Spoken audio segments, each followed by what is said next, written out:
അനന്തപുരി തറവാട്ടിൽ അനിയും അവന്തികയും തമ്മിലുള്ള വിവാഹ നിശ്ചയത്തിന്റെ ചടങ്ങെല്ലാം തന്നെ അതിഗംഭീരമായി നടക്കുന്ന സമയത്തന്നെ ഒട്ടും സന്തോഷമില്ലാതെ നിൽക്കുന്ന ഒരാളുണ്ടായിരുന്നു നവ്യ. തറവാടിന്റെ ഒരു വശത്തെ വലിയ തൂണിനു മറവിൽ ഈ ബഹളങ്ങളിൽ നിന്നൊക്കെ ഒഴിഞ്ഞുമാറി അവൾ ഒറ്റയ്ക്ക് നിൽക്കുമായിരുന്നു. അവളുടെ മുഖത്ത് വല്ലാത്ത അസ്വസ്ഥത പടർന്നിരുന്നു. ഇടയ്ക്കിടയ്ക്ക് അവൾ ഫോണിലേക്ക് നോക്കുന്നുണ്ട്, ആരോ വരാനായി കാത്തിരിക്കുന്നത് പോലെ. പെട്ടെന്നാണ് നവ്യയുടെ അടുത്തേക്ക് കനകദുർഗ വന്നത്. കനകദുർഗയുടെ മുഖത്ത് നേരിയ ദേഷ്യവും അതിലേറെ പരിഭവം ഉണ്ടായിരുന്നു. നവ്യ അവിടെ ഒറ്റയ്ക്ക് കണ്ടപ്പോൾ തന്നെ കനകദുർഗക്ക് അത് സഹിച്ചില്ല. എന്താണ് നീ ഇവിടെ ഇങ്ങനെ മാറി വന്ന് നിൽക്കുന്നത്? കനകദുർഗ ശബ്ദത്തിൽ തന്നെ ചോദിച്ചു. കുടുംബം ഇത്രയും വലിയൊരു കാര്യം നടക്കാൻ പോകുന്ന ഈ സമയത്ത് എല്ലാവരും സന്തോഷത്തിൽ നിൽക്കുമ്പോൾ നീ മാത്രം എന്താ ഇവിടെ ഇങ്ങനെ ഒഴിഞ്ഞു മാറി നിൽക്കുന്നത്? അതെങ്ങനെയാ ശരിയാവുക? അങ്ങോട്ടേക്ക് വന്ന് എല്ലാവരുടെയും കൂടെ നിൽക്ക്. നവ്യ പുച്ഛത്തോടെ കനകദുർഗയൊന്ന് നോക്കി. അവളുടെ ചുണ്ടിൽ പരിഹാസത്തിന്റെ ഒരു ചിരി വിരിഞ്ഞു. ഓ, എനിക്ക് അങ്ങോട്ടും ഇങ്ങോട്ടും ഒന്നും നടക്കാണ്ട് അങ്ങനെ കൂട്ടി നിൽക്കേണ്ട കാര്യമൊന്നും എനിക്കില്ല. എനിക്കതിന് താല്പര്യവുമില്ല. പിന്നെ ഞാൻ ഈ കുടുംബത്തിലെ അംഗം തന്നെയാണ്. നിങ്ങളൊക്കെ എന്നു മുതലാ അങ്ങനെ കരുതി തുടങ്ങിയത്? ഞാൻ നിങ്ങൾക്ക് ശത്രുവല്ലേ? പിന്നെ എന്തിനാ എന്നെ വിളിക്കാൻ വേണ്ടി വരുന്നത്? നബിയുടെ വാക്ക് കേട്ട് കനകദുർഗക്ക് ശരിക്കും ദേഷ്യം വന്നു. എടി, അതൊക്കെ നിന്റെ കയ്യിലിരിപ്പ് കൊണ്ടാ ഞങ്ങൾ അങ്ങനെയൊക്കെ തന്നെ പറയുന്നത്. നിന്നോട് അബിയെക്കുറിച്ചുള്ള പല കാര്യങ്ങളും ഞങ്ങൾ പറഞ്ഞതല്ലേ, എന്നിട്ട് നീ അതൊക്കെ വിശ്വസിച്ചോ? ഇല്ലല്ലോ. നീ ഞങ്ങളിൽ നിന്നും അങ്ങോട്ട് മാറി നിൽക്കല്ലേ ചെയ്തത്. എനിക്കെന്റെ അബിയെ മാത്രമാ വിശ്വാസം. നവ്യ ഒട്ടും വിട്ടുകൊടുക്കാതെ തന്നെ തറപ്പിച്ചു പറഞ്ഞു. എന്റെ അബിയ ഈ ലോകത്ത് ഏറ്റവും നല്ലവൻ. അവനെക്കുറിച്ച് നിങ്ങൾ ആര് എന്തൊക്കെ തന്നെ പറഞ്ഞാലും ഞങ്ങൾ ഒന്നും തന്നെ അത് വിശ്വസിക്കുകയില്ല. കനകദുർഗ ഒരു നിമിഷം അവളെ തന്നെ തുറച്ചു നോക്കി. പിന്നെ ഒരു നെടുവീർപ്പോടെ പറഞ്ഞു, കൊള്ളാം, നിനക്കധികം താമസിക്കാതെ തന്നെ അവന്റെ തനി സ്വഭാവം മനസ്സിലായിക്കോളും. ഞങ്ങൾ പറഞ്ഞാൽ നിനക്കത് വിശ്വാസമില്ലായിരിക്കും. പക്ഷേ അവന്റെ യഥാർത്ഥ മുഖം നീ ഇനി കാണാൻ പോകുന്നതേയുള്ളൂ. അമ്മക്കിപ്പോൾ എന്താ വേണ്ടത്? നവ്യ ദേഷ്യത്തോട് ചോദിച്ചു. അതെ, എന്നെ വന്ന് എന്തിനെങ്ങനെ ശല്യപ്പെടുത്തുന്നത്? വെറുതെ എന്റെ മനസ്സമാധാനം കൂടി കളയാനായിട്ട്. നിന്നോട് അവിടെ വന്ന് കുറച്ചു നേരം നിൽക്കാനാ പറഞ്ഞത്. വന്ന ബന്ധുക്കളുടെ മുന്നിലേക്ക് നിന്നും ഒന്ന് മുഖം കാണിക്കാൻ പാടില്ലേ നിനക്ക്? കനക വീണ്ടും നിർബന്ധിച്ചു. വേണ്ട, അതിനൊന്നും ആവശ്യം എനിക്കില്ല. എനിക്കിഷ്ടമുണ്ടെങ്കിൽ ഞാൻ വാങ്ങുന്നോളാം, അല്ലെങ്കിൽ ഞാൻ വരില്ല. അതൊക്കെ എൻ്റെ ഇഷ്ടമാണ്.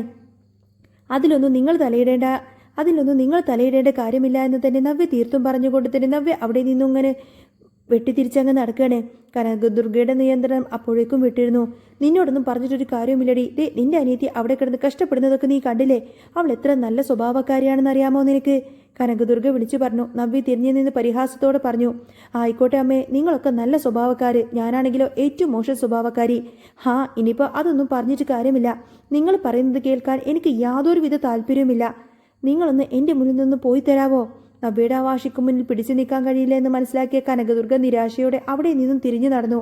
കനകദുർഗ പോയി കഴിഞ്ഞപ്പോഴേക്കും നവ്യയുടെ മുഖത്ത് ഗൗരവം അങ്ങ് മാറി. അവിടെ വല്ലാത്തൊരു ആദി പടർന്നു. അവൾ വീണ്ടും ഫോണിലേക്ക് നോക്കി. എൻ്റെ ദൈവമേ, ഈ നിശ്ചയം എങ്ങനെയെങ്കിലും ഒന്ന് മുടങ്ങിക്കിട്ടിയാൽ മതിയായിരുന്നു. നവ്യ മനസ്സിലിങ്ങനെ പ്രാർത്ഥിച്ചു. എനിക്കാണെങ്കിൽ ഒരു മനസ്സമാധാനവും ഇല്ലല്ലോ. അവന്തിക ഒരിക്കലും അനിയെ കല്യാണം കഴിക്കാൻ പാടില്ല. ഈ നിശ്ചയം ഇന്നിവിടെ നടക്കരുത്. എന്നിട്ട് എൻ്റെ നന്ദുവിന് തന്നെ അനിയെ കിട്ടണം. അതാണ് എൻ്റെ ആഗ്രഹം. അവൾ രണ്ടുപേരെയും ആഗ്രഹിച്ചതുപോലെ തന്നെ അവർ രണ്ടുപേരും ഒന്നിക്കട്ടെ. അതിനു വേണ്ടിയിട്ടാണല്ലോ ഞാൻ ഇത്രമാത്രം കഷ്ടപ്പെട്ടത്. അവർക്കൊരു മെസ്സേജ് അയച്ചത്. പക്ഷേ ആരും എന്താ ഇതുവരെ വരാത്തത്? മുഹൂർത്തത്തിനുള്ള സമയം അടുത്തെത്തിയിരിക്കുകയാണല്ലോ. നവ്യയുടെ ഹൃദയമിടിപ്പ് കൂടി. അവൾ ആകെ ടെൻഷൻ അടിച്ച് അവിടെ തന്നെ അങ്ങോട്ടും ഇങ്ങോട്ടും നടക്കാൻ തുടങ്ങി. താഴെ ഹാളിലാണെങ്കിൽ സന്തോഷത്തിന്റെ അലയൊളികൾ ഉയരുമ്പോൾ മുകളിൽ ഒരു മുറിയിൽ വല്ലാത്ത ശ്വാസമുട്ടൽ അനുഭവിക്കുകയായിരുന്നു അനി. കണ്ണാടിക്ക് മുന്നിൽ നിൽക്കുന്ന അനിയുടെ മുഖത്ത് യാതൊരുവിധ സന്തോഷവും ഉണ്ടായിരുന്നില്ല. വേഷം കൊണ്ടും അരങ്ങാടങ്ങൾ കൊണ്ടും അവനൊരു വരനാണെന്ന് തോന്നിപ്പിക്കുമെങ്കിലും അവന്റെ ഉള്ളിൽ കനത്ത ഇരുട്ടായിരുന്നു. ഓരോ സെക്കൻഡ് കഴിയുമ്പോഴും അവന്റെ ഉള്ളിലെ ടെൻഷൻ കൂടിക്കൂടി വന്നു. താൻ ഈ കെണിയിൽ പെട്ടുപോയല്ലോ എന്നൊരു ചിന്ത അവനെ വല്ലാതെ വേട്ടയാടി. ആർക്കു വേണ്ടിയിട്ടാണ് താൻ ഇതൊക്കെ ചെയ്യുന്നത്? അപ്പോഴാണ് അങ്ങോട്ടേക്ക് അബി കയറി വന്നത്. അനിയുടെ ആ നിൽപ്പ് കണ്ടപ്പോൾ തന്നെ അബിക്ക് ചിരിയ വന്നത്. നീ എന്താണ് ഇങ്ങനെ കിടന്ന് ടെൻഷൻ അടിക്കുന്നത്? അബി അനിയുടെ തോളിൽ തട്ടിക്കൊണ്ട് ചോദിച്ചു. അനി ഒന്നും മിണ്ടാതെ അബി ഒന്ന് നോക്കി. ആ നോട്ടത്തിൽ ഒരുപാട് അർത്ഥങ്ങളുണ്ടായിരുന്നു. എടാ, നിനക്കറിയാവുന്ന കുട്ടി തന്നെയല്ലേ അവന്തിക? അപ്പൊ പിന്നെ ഈ കല്യാണം നടന്ന എന്താ കുഴപ്പം? അബി വീണ്ടും ചോദിച്ചു. നിനക്ക് എന്തായാലും നന്ദുവിനോട് വലിയ താല്പര്യമൊന്നും ഇല്ലായിരുന്നല്ലോ. പിന്നെ നീ ആരെ കല്യാണം കഴിച്ചാലും എന്താ പ്രശ്നം? ആ വാക്കുകൾ അനിയുടെ നെഞ്ചിൽ ഒരു അമ്പ് പോലെയാ തറച്ചത്. സ്വന്തം ചേട്ടന് പോലും തന്റെ മനസ്സ് മനസ്സിലാക്കാൻ കഴിയുന്നില്ലല്ലോ എന്നൊക്കെ ഓർത്തപ്പോൾ അവന് വല്ലാത്ത സങ്കടം തോന്നി. ഏട്ടന് പോലും എൻ്റെ മനസ്സ് മനസ്സിലാക്കാൻ കഴിയുന്നില്ലല്ലോ. അനി വളരെ വേദനയോട് പറഞ്ഞു. നിങ്ങളെയൊക്കെ പറഞ്ഞിട്ട് പിന്നെ എന്താ കാര്യം? ആരോടും ഒന്നും പറഞ്ഞിട്ടൊരു കാര്യമില്ലാന്ന് എനിക്കിപ്പോൾ ശരിക്കും മനസ്സിലായി. അനിയുടെ ശബ്ദം ഇടറുന്നുണ്ടായിരുന്നു. അബിക്ക് അനിയുടെ ആ അവസ്ഥ അത്ര കാര്യമായിട്ടൊന്നും തോന്നിയില്ല. മോനെ, നീ ഏതായാലും മുത്തശ്ശനും മുത്തശ്ശിയും പറയുന്നത് കേക്ക്. മുഹൂർത്തത്തിന് സമയമായി, നീ ഇങ്ങോട്ടേക്ക് വന്നേന്ന് അബി പറഞ്ഞു. അങ്ങനെ അനിയുടെ കൈയും പിടിച്ചുകൊണ്ട് താഴേക്ക് കൊണ്ടുപോകാൻ തുടങ്ങി. ഒരു തടവുകാരനെ പോലെ, ഒരു കൊലക്കളത്തിലേക്ക് കൊണ്ടുപോകുന്നത് പോലെയാണ് അനിക്കത് തോന്നിയത്. അനിയുടെ മുഖത്ത് വല്ലാത്ത ശൂന്യതയായിരുന്നു. താഴെ ഹാളിലാണെങ്കിൽ എല്ലാവരും ഭയങ്കര ആവേശത്തിലാണ്. അനിയും അബിയും കോണിപ്പടികൾ ഇങ്ങനെ ഇറങ്ങി വരുന്ന സമയത്ത് തന്നെ അത് കണ്ട് താഴേക്ക് വരുമ്പോൾ എല്ലാവരുടെയും മുഖത്ത് സന്തോഷം നിറഞ്ഞു. എന്നാൽ അനിയുടെ വാടിയ മുഖം ആരും ശ്രദ്ധിച്ചില്ല. ഒരു വശത്ത് മുത്തശ്ശനും മുത്തശ്ശിയും ജോത്സ്യനുമായി സംസാരിച്ച് നിൽക്കുകയാണ്. ജോത്സ്യന്റെ മുഖത്ത് വല്ലാത്ത ഗൗരവമുണ്ടായിരുന്നു. ചെക്കൻ ഏതായാലും ഈ കല്യാണത്തിന് തീരെ താല്പര്യമില്ല, ഇടഞ്ഞു നിൽക്കുക. ആ ഒരു സമയത്താ നിങ്ങൾ ഈ കല്യാണം നടത്താൻ നോക്കുന്നത്. ജോത്സ്യനൊരു മുന്നറിയിപ്പ് എന്നോണം പറഞ്ഞു. പല പ്രശ്നങ്ങളുണ്ടാവും, പല തടസ്സങ്ങളും മുന്നിൽ വരും, അതൊക്കെ നിങ്ങൾ കരുതിയിരിക്കണം. മുത്തശ്ശൻ ഒട്ടും കുലുങ്ങിയില്ല. അദ്ദേഹത്തിന്റെ കണ്ണുകളിൽ കുടുംബത്തിന്റെ അന്തസ്സും പാരമ്പര്യവും കാത്തു സൂക്ഷിക്കണമെന്ന വാശി മാത്രമേ ഉണ്ടായിരുന്നുള്ളൂ. അതൊന്നും നിങ്ങൾ കാര്യമാക്കേണ്ട തിരുമേനി, മുത്തശ്ശൻ വളരെ ഉറച്ച സ്വരത്തിൽ തന്നെ പറഞ്ഞു. ഞങ്ങൾക്ക് കാര്യങ്ങളെല്ലാം മനസ്സിലായി. അവന്റെ ഓരോ ചടങ്ങിലും ഓരോ പ്രശ്നങ്ങളും ഉണ്ടാവാറുള്ളതല്ലേ, അതെല്ലാം തരണം ചെയ്യണമെന്നല്ലേ തിരുമേനി പറഞ്ഞത്? അതെ, അത് തന്നെ ചെയ്യണം. ജോത്സ്യൻ തലകുലുക്കി. എന്ത് പ്രശ്നം വന്നാലും നമ്മൾ ഇത് നടത്തും. ഈ നിശ്ചയം ഇന്നിവിടെ നടന്നിരിക്കണം, അതിൽ യാതൊരുവിധ മാറ്റവുമില്ല. മുത്തശ്ശിയും മുത്തശ്ശിന്റെ വാക്കുകൾക്ക് പിന്തുണ നൽകി. രണ്ടുപേരും കടുത്ത തീരുമാനത്തിലായിരുന്നു. എന്ത് വില കൊടുത്തും ഈ ചടങ്ങ് ഗംഭീരമായി നടത്തുക എന്ന ആ ഒരൊറ്റ ലക്ഷ്യം മാത്രമേ അവർക്കുണ്ടായിരുന്നുള്ളൂ. അനി താഴെ എത്തിയതിന് പിന്നാലെ അവന്തികയും അങ്ങോട്ടേക്ക് വന്നു. അതിസുന്ദരിയായി അണിഞ്ഞൊരുങ്ങിയ അവന്തികയുടെ മുഖത്ത് സന്തോഷം അലതല്ലുന്നുണ്ടായിരുന്നു. അവൾ അനിയെ നോക്കി നാണത്തോടെയൊന്ന് ചിരിച്ചു. പക്ഷേ അനി അവളെ ഒന്ന് നോക്കാൻ പോലും തയ്യാറായിരുന്നില്ല. അവന്റെ കണ്ണുകൾ ഇങ്ങനെ തറയിലായിരുന്നു. നവ്യ അവിടെയും ഉണ്ടായിരുന്നില്ല. അവളെ വിളിച്ചിട്ടൊന്നും കാര്യമില്ല എന്ന് അറിയാവുന്നത് കൊണ്ട് തന്നെ ആരും അതിനൊന്നും മെനക്കെട്ടതുമില്ല. നവ്യ ഒറ്റ മൂലയിലിങ്ങനെ ഒന്നും മിണ്ടാതെ അങ്ങനെ മാറി നിൽക്കുമായിരുന്നു. മുത്തശ്ശൻ എല്ലാവരെയും അങ്ങോട്ടേക്ക് വിളിച്ചു കൂട്ടി. അപ്പോൾ നമ്മൾ ഈ കുടുംബത്തിലുള്ള കുറച്ച് പേര് മാത്രമേ ഉള്ളൂ ഇവിടെ. പക്ഷേ ഈ ചടങ്ങ് ഗംഭീരമായി തന്നെ നടക്കണം, മുത്തശ്ശൻ എല്ലാവരോടായി പറഞ്ഞു. അവന്തിക സന്തോഷം കൊണ്ട് മതി മറന്നു നിൽക്കുകയാണ്.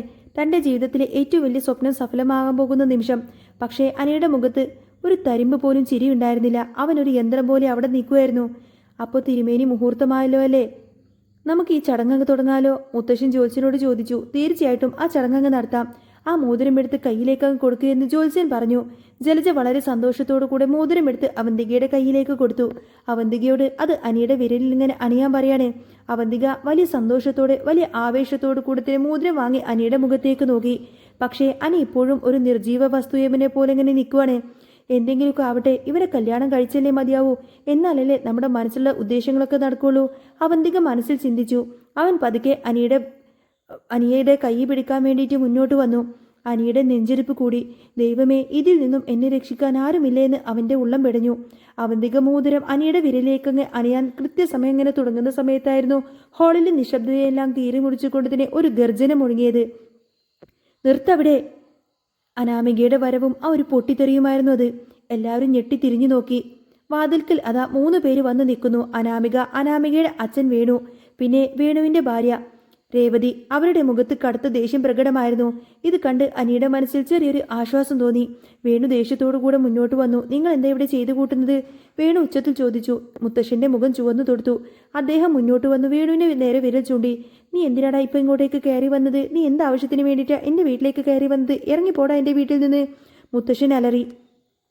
വേണു ഒട്ടും പുറകിലേക്ക് പോയില്ല. എൻ്റെ പൊന്നു സാറന്മാരെ, ഈ വീട്ടിലിപ്പോൾ ഇറങ്ങിപ്പോവാൻ വേണ്ടിയിട്ട് തന്നെയാണ് ഞങ്ങൾ ഇങ്ങോട്ടേക്ക് വന്നത്.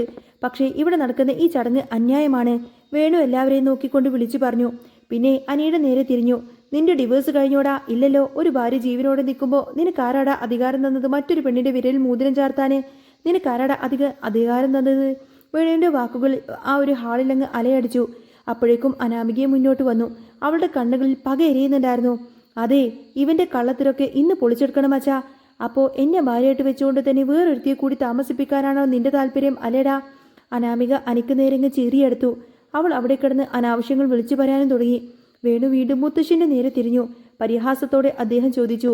എടോ, തനിക്ക് നാണമില്ലേടോ? താൻ ഈ കുടുംബത്തിലെ കാരണവർ തന്നെയാണല്ലോ. തൻ്റെ അന്തസ്സൊക്കെ നാട് മുഴുവൻ പാടി നടക്കുന്നുണ്ടല്ലോ. എന്നിട്ടിപ്പോൾ ഇതാണോടാ തൻ്റെ വലിയ അന്തസ്? സ്വന്തം കൊച്ചുമകനെ ഒരു ഭാര്യ നിൽക്കി വേറൊരു പെണ്ണിനെ കൂട്ടിക്കൊടുക്കുന്ന സ്വഭാവമാണോടാ തനിക്ക്? ആ വാക്കുകൾ മുത്തശ്ശിന് സഹിക്കാവുന്നതിലും അപ്പുറമായിരുന്നു. അദ്ദേഹത്തിന്റെ ഞരമ്പുകൾ വലിഞ്ഞു മുറുകി. എന്താണ് നീ പറയുന്നത് എന്ന് ചോദിച്ചുകൊണ്ട് മുത്തശ്ശൻ പെട്ടെന്ന് തന്നെ മുന്നോട്ട് വന്നു. തൻ്റെ വലത് കൈ വായിലങ്ങ് ഉയർന്നു പൊങ്ങി. ഠേ എന്നൊരു ശബ്ദത്തോടു കൂടെ തന്നെ മുത്തശ്ശന്റെ കൈ വേണുവിന്റെ കവിളിലങ്ങ് ആഞ്ഞു പതിച്ചു. വേണു ഒന്ന് വേച്ചുപോയി. അനാമികയും ബാക്കി എല്ലാവരും തന്നെ ഒരു നിമിഷം ശരിക്കും അങ്ങ് പേടിച്ചു പോയി. ആ വലിയ ഹാളിൽ നിശബ്ദത തളം കെട്ടി. പെട്ടെന്ന് തന്നെ ജലജ പരിഭ്രമത്തോടെ മുന്നോട്ട് വന്നു. കാര്യങ്ങളൊക്കെ കൈവിട്ടു പോകുമെന്ന് ജലജയ്ക്ക് തോന്നി. അച്ഛാ, ഇവരൊക്കെ മനഃപൂർവ്വം ഈ നിശ്ചയം മുടക്കാൻ വേണ്ടി വന്നിരിക്കുവാണ് അച്ഛാ. അവർ എന്തെങ്കിലുമൊക്കെ പറയട്ടെ. മുഹൂർത്തം കഴിയുന്നതിന് മുൻപേ തന്നെ നമുക്ക് പെട്ടെന്ന് ഈ ഒരു മോതിരമാറ്റ ചടങ്ങ് നടത്തണം അച്ഛാ. ആരൊക്കെ എന്തൊക്കെ പ്രശ്നമുണ്ടാക്കിയാലും ഈ ചടങ്ങ് ഇന്നിവിടെ നടന്നിരിക്കണം. ഇവരുടെയൊക്കെ പ്ലാന് അത് മുടക്കണം തന്നെയാണല്ലോ, ജലജ വാശിയോടെ പറഞ്ഞു. അനിയുടെ നെഞ്ചിരിപ്പ് വീണ്ടും കൂടി. ഈശ്വര, ഇതെങ്ങനെയെങ്കിലും ഒന്ന് മുടങ്ങണേ. അവൻ മനസ്സുരുക്കി പ്രാർത്ഥിച്ചു. അവനാണെങ്കിൽ ആകെ വിയർത്ത് കുളിച്ചിരുന്നു. അഭിയും എന്ത് ചെയ്യണമെന്നറിയാതെ ടെൻഷൻ അടിച്ച് നിൽക്കുകയാണ്. മുത്തശ്ശി വേണുവിനെ നോക്കിയിട്ട് വീണ്ടും ഗർജിച്ചു. എടാ, നിനക്ക് എന്താ ചെയ്യാൻ പറ്റുന്നെങ്കിൽ നീ അങ്ങ് ചെയ്യടാ. എൻ്റെ കൊച്ചുമോൻ്റെ നിശ്ചയം ഇന്നിവിടെ നടന്നിരിക്കും. എടോ, തനിക്ക് നാണമില്ലേടാ ഇവിടെ വന്നിങ്ങനെ അലറാന്? എത്ര പറഞ്ഞാലും നിനക്കൊന്നും മനസ്സിലാവില്ലേടാ. എടാ അനി, നീ ആ ചടങ്ങ് നടത്തടാ, മുത്തശ്ശൻ ആജ്ഞാപിച്ചു. അവന്തിക വേഗം തന്നെ മോതിരം അനിയുടെ വിരലിലേക്ക് അണിയാൻ വീണ്ടും തയ്യാറായി. അങ്ങനെ അനി മനസ്സില്ലാ മനസ്സോടുകൂടെ അങ്ങനെ കൈനീട്ടി കൊടുക്കുകയാണ്. പെട്ടെന്നാണ് വീണ്ടും ഗംഭീരമായൊരു വരവ്. നിർത്തരവിടെ. ഇത്തവണ ആ ശബ്ദം അല്പം കൂടി ഗാംഭീര്യമുള്ളതായിരുന്നു. വീണ്ടും എല്ലാവരും തിരിഞ്ഞു നോക്കി. വാതിൽക്കൽ നിൽക്കുന്ന ആളെ കണ്ട് പലരുടെയും ശ്വാസമങ്ങ് നിലച്ചുപോയി. ഒരു മാസ് എൻട്രി തന്നെയായിരുന്നു അത്. കാക്കി യൂണിഫോമിൽ ഒരു പോലീസ് ഓഫീസറുടെ മുഴുവൻ ഗാംഭീര്യത്തോടുകൂടെയും അധികാരത്തോടുകൂടെയും നന്ദു പടിയിറങ്ങി വരികയാണ്. നന്ദുവിനെ ആ വേഷത്തിൽ കണ്ടപ്പോൾ കനകദുർഗയും ഗോവിന്ദനും ശരിക്കും അങ്ങ് ഞെട്ടിത്തെറിച്ചുപോയി. അവർ സ്വന്തം കണ്ണുകളെ വിശ്വസിക്കാൻ കഴിഞ്ഞില്ല. എന്താ ഇവിടെ നടക്കുന്നത്? നന്ദു വളരെ ഗൗരവത്തോട് ചോദിച്ചു. അവളുടെ ശബ്ദത്തിൽ ഒരു പോലീസ് ഉദ്യോഗസ്ഥരെ കാർക്കശ്യം നിറഞ്ഞു നിന്നു. കനകദുർഗ പരിഭ്രമത്തോട് മുന്നോട്ട് ഓടിച്ചെന്നു. മോളെ നന്ദുട്ട, നീ എന്തായി കാണിക്കുന്നത്? നീ എന്തിനാ ഇപ്പം ഇങ്ങോട്ടേക്ക് വന്നത്? കനകദുർഗ ചോദിച്ചു. നന്ദു കനകദുർഗയൊന്ന് നോക്കിയിട്ട് ഒട്ടും കൂസലില്ലാതെ പറഞ്ഞു. അതെ, എനിക്കൊരു പരാതി കിട്ടിയിട്ടുണ്ട്. അനാമിക വന്ന് എനിക്കൊരു പരാതി തന്നിട്ടുണ്ട് സ്റ്റേഷനിൽ. അതുകൊണ്ട് തന്നെ എനിക്ക് ഈ കേസ് എടുത്തേ മതിയാവൂ. ആദ്യത്തെ ഭാര്യ ജീവനോടെ നിൽക്കെ തന്നെ മറ്റൊരു പെണ്ണിന്റെ വിരലിൽ മോതിരം ചാർത്തുന്നു. വേറൊരു പെണ്ണിനെ കല്യാണം കഴിക്കാനായി ഒരുങ്ങുന്നു. ഡിവോഴ്സ് ആയിട്ടില്ലല്ലോ. അതിനു മുൻപ് തന്നെ ഇങ്ങനെ ചെയ്യാൻ നിയമം അനുവദിക്കില്ല. നന്ദുവിന്റെ ആ ഒരു മാസം മറുപടി കേട്ട് അവിടെ നിന്നവരെല്ലാം തന്നെ സ്തംഭിച്ചു പോയി. ആർക്കും ഒന്നും മറുപടി പറയാൻ കഴിഞ്ഞില്ല. പക്ഷേ ഒരാൾ മാത്രം അവിടെ നിന്ന് ചിരിക്കുന്നുണ്ടായിരുന്നു. അത് അനിയായിരുന്നു. നന്ദുവിനെ ആ വേഷത്തിൽ അവിടെ കണ്ടപ്പോൾ അനിയുടെ മനസ്സിൽ ഭാരം മുഴുവൻ അങ്ങ് ഇറങ്ങിപ്പോയതുപോലെ അവന് തോന്നി. അനിക്ക് ഒരുപാട് സന്തോഷമായി. കനകദുർഗയും ഗോവിന്ദനും വീണ്ടും നന്ദുവിനെ പിന്തിരിപ്പിക്കാൻ നോക്കി. കനകദുർഗ ദയനീയമായി നന്ദുവിനെ വിളിച്ചു. മോളെ, നീ എന്താ ഈ പറയുന്നത്? നീ ഒന്ന് പോയി തരാമോ ഇവിടെ നിന്ന്? ഈ നിശ്ചയം എങ്ങനെയെങ്കിലും നടക്കട്ടെ. നീ എന്നോട് ഇങ്ങോട്ടേക്ക് വരില്ല എന്നല്ലേ പറഞ്ഞത്? അമ്മ ഒന്നും മിണ്ടാതിരിക്ക്. നന്ദു തടഞ്ഞു. എനിക്കൊരു കേസ് കിട്ടിക്കഴിഞ്ഞിട്ടുണ്ടെങ്കിൽ അതിന് നടപടിയെടുക്കാതിരിക്കാനൊന്നും എനിക്ക് കഴിയില്ല. ഇതെന്റെ ഡ്യൂട്ടിയുടെ ഭാഗമാണ്. ഒരാൾ പരാതി തന്നാൽ അതെനിക്ക് അന്വേഷിച്ചേ മതിയാവൂ. അവിടെ എന്താ സംഭവിക്കുന്നത് എന്നും എനിക്കറിയണ്ടേ. അതുകൊണ്ട് മാത്രമാണ് ഞാൻ ഇങ്ങോട്ടേക്ക് വന്നത്. അല്ലാതെ ആരെയും ശല്യപ്പെടുത്താനോ ഈ ചടങ്ങ് മുടക്കാനോ ഒന്നുമല്ല. എനിക്ക് അനാമിക തന്ന പരാതിയുടെ അടിസ്ഥാനത്തിലാണ് ഞാൻ വന്നത്. പിന്നെ നന്ദു മുത്തശ്ശൻ്റെ നേരെ തിരിഞ്ഞു. സാർ, ഞാൻ ഇവിടെ ഒരു കാര്യം നടക്കാൻ വേണ്ടി ഇങ്ങനൊരു കാര്യം ഒരിക്കലും ഇവിടെ നടക്കാൻ പാടില്ല. കാരണം ഇത് നിയമവിരുദ്ധമാണ്. ഭാര്യ ഉള്ളപ്പോൾ തന്നെ ഭാര്യയെ ഡിവോഴ്സ് ചെയ്യാതെ മറ്റൊരു പെണ്ണിന്റെ കഴുത്തിൽ താലി ചാർത്തുകയോ കല്യാണത്തിലേക്ക് കടക്കുകയോ ഒന്നും ചെയ്യരുത്. അത് കുറ്റകരമായ കാര്യമാണ് സാർ. ഇതെല്ലാം കേട്ട് മുത്തശ്ശനാകെ അങ്ങനെ അന്തം വിട്ട് നിൽക്കുകയാണ്. തന്റെ അധികാരമോ പണമോ ഒന്നും തന്നെ ഇവിടെ ചെലവാവില്ല എന്ന് മുത്തശ്ശന് മനസ്സിലായി. ഇത് കണ്ട ജലജ വീണ്ടും പ്രശ്നമുണ്ടാക്കാൻ തുടങ്ങി. കണ്ടോ ഇവരൊക്കെ പ്ലാൻ കൂട്ടി വന്നിരിക്കുകയാണ്. ജലജ വിളിച്ചു പറഞ്ഞു. ഇവളെയും കൊണ്ടുവന്നിരിക്കുക ഈ നിശ്ചയം മുടക്കാൻ വേണ്ടിയിട്ട്. ആ കറക്റ്റ് സമയത്ത് തന്നെ ഇവൾ ഇങ്ങോട്ടേക്ക് വന്ന് കയറിയത് കണ്ടില്ലേ? ഇതിലും വലിയൊരു ഗൂഢാലോചനയുണ്ട്. നന്ദു ജലജയെ രൂക്ഷമായിട്ടൊന്ന് നോക്കി. എനിക്ക് നിങ്ങളോടൊന്നും ഈ കാര്യത്തിൽ കൂടുതൽ വിശദീകരിക്കാനില്ല. ഈ നിശ്ചയം ഇപ്പം നടക്കാൻ പാടില്ല. മുന്നോട്ട് പോയി കഴിഞ്ഞാൽ ഒരു അറസ്റ്റ് ഉണ്ടായേക്കാം. നന്ദു വളരെ വ്യക്തമായി പറഞ്ഞു. ഇത് കേട്ട് അനാമികക്കും അച്ഛൻ വേണുവും വലിയ ആവേശമായി. അതെ, അറസ്റ്റ് ചെയ്യ് സർ. എന്തിനാ വെറുതെ ഇങ്ങനെ നോക്കി നിൽക്കുന്നത്? ഇവരൊക്കെ അറസ്റ്റ് ചെയ്യുക സർ, അനാമിക വിളിച്ചു പറഞ്ഞു. നന്ദു അവരുടെ നേരെ ഗൗരവത്തിൽ തിരിഞ്ഞു. കാര്യങ്ങളൊക്കെ ഞാൻ നോക്കിക്കോളാം. എവിടത്തോളം പോകുമെന്നറിയാതെ എനിക്ക് വെറുതെ ഇങ്ങനെ അറസ്റ്റ് ചെയ്യാനൊന്നും പാടില്ല. എന്താണ് ഇവിടെ സംഭവിക്കുന്നത് എനിക്ക് വ്യക്തമായി തന്നെ മനസ്സിലാവണം. കൃത്യമായ തെളിവും കാരണങ്ങളൊക്കെ വേണം. എന്നാൽ മാത്രമേ എനിക്ക് ഈ കേസ് മുന്നോട്ട് കൊണ്ടുപോകാൻ പറ്റത്തുള്ളൂ. അങ്ങനെ നന്ദുവിന്റെ ശക്തമായ ഇടപെടൽ കാരണം അവിടെ നടക്കാനിരുന്ന ആ ഒരു വിവാഹ നിശ്ചയം അങ്ങ് മുടങ്ങി. അവന്തികയുടെ മുഖത്ത് സന്തോഷം അങ്ങ് മാഞ്ഞുപോയി. മുത്തശ്ശനും മുത്തശ്ശിയും തലയെടുത്ത് നിൽക്കാൻ കഴിയാതെ ആകെ അസ്വസ്ഥനായിരുന്നു. എന്നാൽ അനി ശരിക്കും സന്തോഷം കൊണ്ട് തുള്ളിച്ചാടുന്നൊരവസ്ഥയിലായിരുന്നു. പുറമേ കാണിച്ചില്ലെങ്കിലും അവന്റെ ഹൃദയം ആനന്ദം കൊണ്ട് നിറഞ്ഞു. തന്റെ പ്രാർത്ഥന ദൈവം കേട്ടല്ലോ എന്ന് അവൻ ആശ്വസിക്കാണ്. മറുവശത്ത് ഇതെല്ലാം തന്നെ മാറി നിന്ന് കാണുമായിരുന്നു നവ്യ. നവ്യയുടെ സന്തോഷത്തിന് ഒട്ടും തന്നെ അതിരുകളില്ലായിരുന്നു. ഈ ഒരു നിമിഷത്തിന് വേണ്ടിയാലോ ഇത്ര നേരം താൻ കാത്തിരുന്നത്. നന്ദു കൃത്യസമയത്തിന് വന്ന് ആ നിശ്ചയം മുടക്കിയതിൽ നവ്യക്ക് വലിയ ആശ്വാസം തോന്നി. ഇനി കാര്യങ്ങളൊക്കെ താൻ ഉദ്ദേശിച്ചതുപോലെ തന്നെ തന്റെ വഴിക്ക് തന്നെ നീങ്ങും എന്ന കാര്യം നവ്യക്ക് ഉറപ്പായിരുന്നു. അങ്ങനെ ഇനി എന്താവും അനന്തപുരി തറവാട്ടിൽ സംഭവിക്കാൻ പോകുന്നത്? അതൊക്കെ നമുക്ക് കാത്തിരുന്ന് കാണാട്ടോ. നന്ദുവിന്റെ അടുത്ത നീക്കം എന്തായിരിക്കുമെന്നും വരും ദിവസങ്ങളിൽ ഇനി അനിയും നന്ദുവും തമ്മിലുള്ള വിവാഹം ഏതായാലും മുത്തശ്ശൻ തീരുമാനിക്കുന്ന അടിപൊളി രംഗങ്ങളൊക്കെ വരാൻ പോകുന്നുണ്ട്. അപ്പോൾ നിങ്ങൾക്ക് ഈ ഒരു ചാനൽ ഇഷ്ടമാവുകയാണെങ്കിൽ സബ്സ്ക്രൈബ് ചെയ്യാനും സപ്പോർട്ട് ചെയ്യാനും മറക്കല്ലേ. നെക്സ്റ്റ് വീഡിയോ ആയിട്ട് ഉടനെ വരാം. ബൈ.